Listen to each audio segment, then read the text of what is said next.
Hello everybody, it's Chris back again for the Ash and Stone channel. Today we're going to be looking at sculpting some fur onto some Oathmark Goblins. The fur on the plastic models is a little bit lackluster when you compare it to the metal ones, so I wanted to address that on a couple of my plastic models. And also with the arrival of the Wolf Riders, I wanted to do a bit of fur work on their shoulders as well, so this is a good chance for me to practice. It took me a couple of tries to get a technique that I really liked, but I'm happy to say that I've got one that I would like to show you here today. You will need some sort of sculpting putty.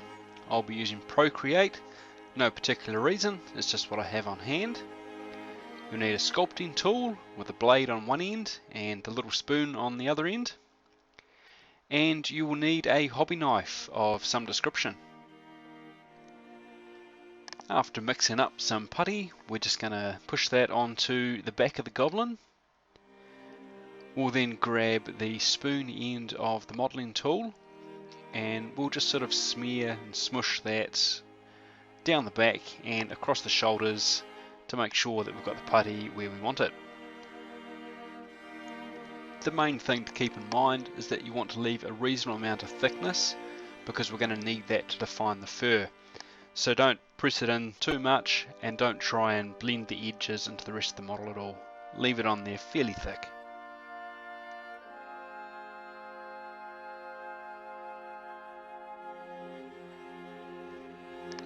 Once we've got that putty in the place where we want it, we're going to grab the modelling knife and at the very top of the shoulders we're going to cut in a couple of V's, and here we'll start defining the fur.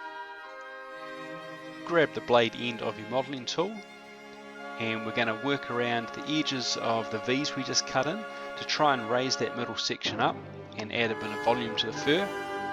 We can focus on the end of that V to try and get that really up in the air, and we can also try and use the curve on the end of the modelling tool to add a bit of a curve to that fur and get a bit of motion into it. I then use the spoon end of the modelling tool to flatten the tops of the fur out so it's not quite so rounded and you get more defined, sharper edges.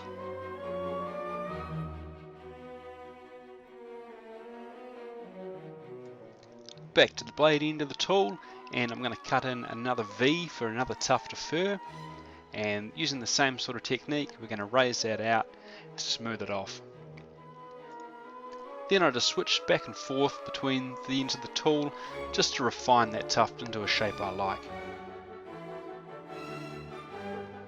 I then go ahead and use the spoon end of the modelling tool to add a little bit of texture to the top of the tufts of fur to give the impression of individual hairs within that tuft.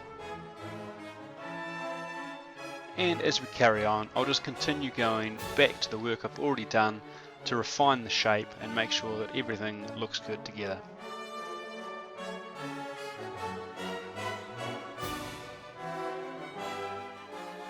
Next tuft, same technique as before.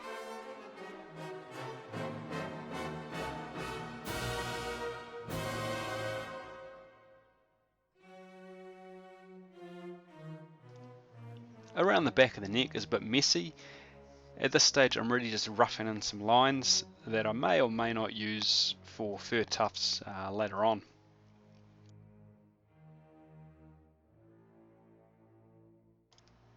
Now it's time for the second layer of the fur, so I'm going to grab my hobby knife again and I'm going to cut a V, this time between the tufts of fur that I've already defined.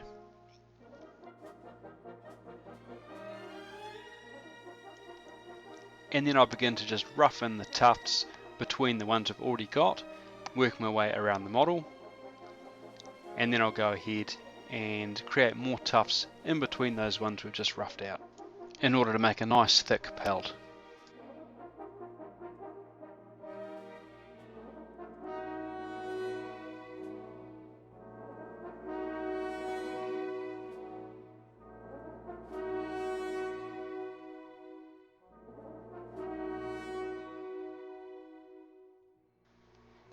Once again, after we've roughed everything out, we're going to go through and refine those shapes and pull those tufts of hair out of the base layer below.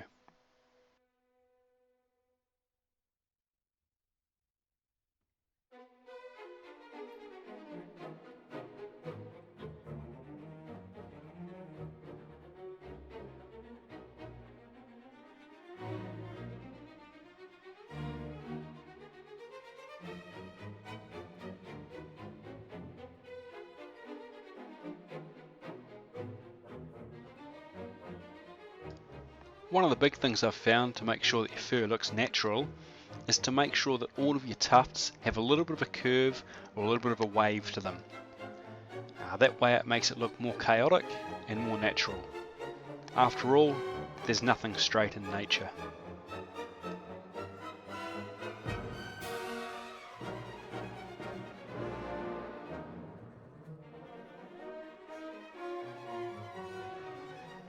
The difference between using the modelling knife and the blade on the sculpting tool to define the fur is simply that because the blade of the knife is thinner than the modelling tool, the lines it create are sharper.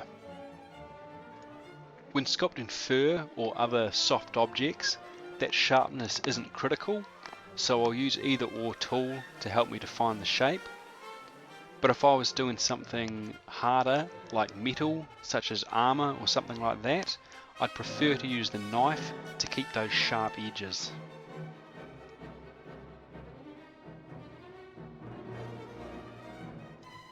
So while I keep fiddling around with this fur, I may as well prattle on about some other general sculpting tips as well. I guess the main thing is take your time. There's no rush. You've got a good hour and a half that you can muck around with this stuff quite easily before it starts to get firm. So there's no hurry at all. Just take your time and enjoy the ride.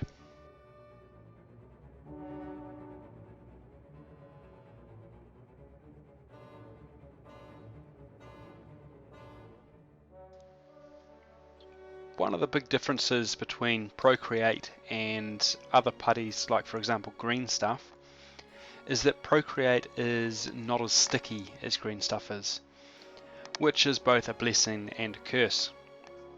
It's great in that it doesn't stick to your tools quite so much, but on the other hand, once it's been sitting around for half an hour or so, you can find that you have trouble getting it to stick to your models. If you've got quite a large piece that you want to stick down, one trick to get around this is you can put a drop of super glue down and then put your putty onto that. Just be aware that this is pretty well permanent, so make sure you're committed to it before you do such a thing.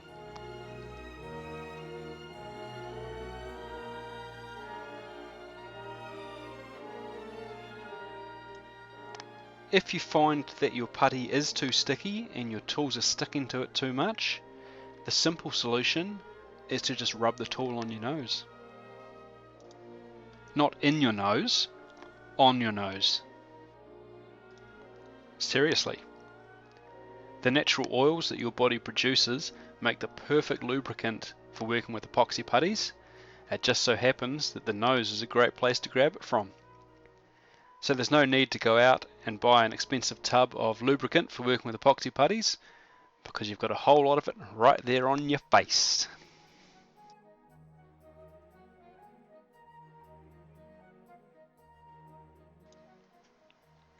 If you're in a hurry and you can't wait the 3 hours or so for the putty to set, what you can do is you can stick it somewhere warm and that'll cure it faster.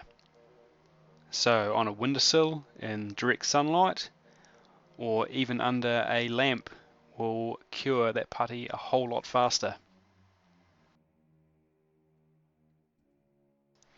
Conversely, if you need to slow down the curing of the putty for whatever reason, you can chuck it somewhere cool, like the fridge or the freezer.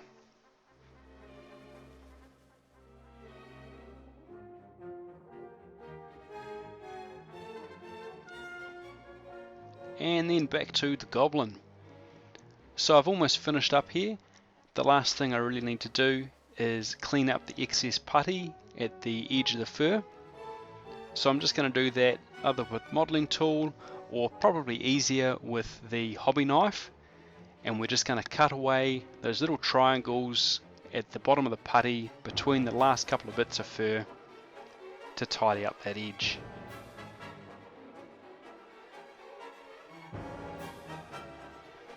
And there we go, she's done. So I'll give you a quick look and then we'll set this aside to dry before we put a little bit of paint on it.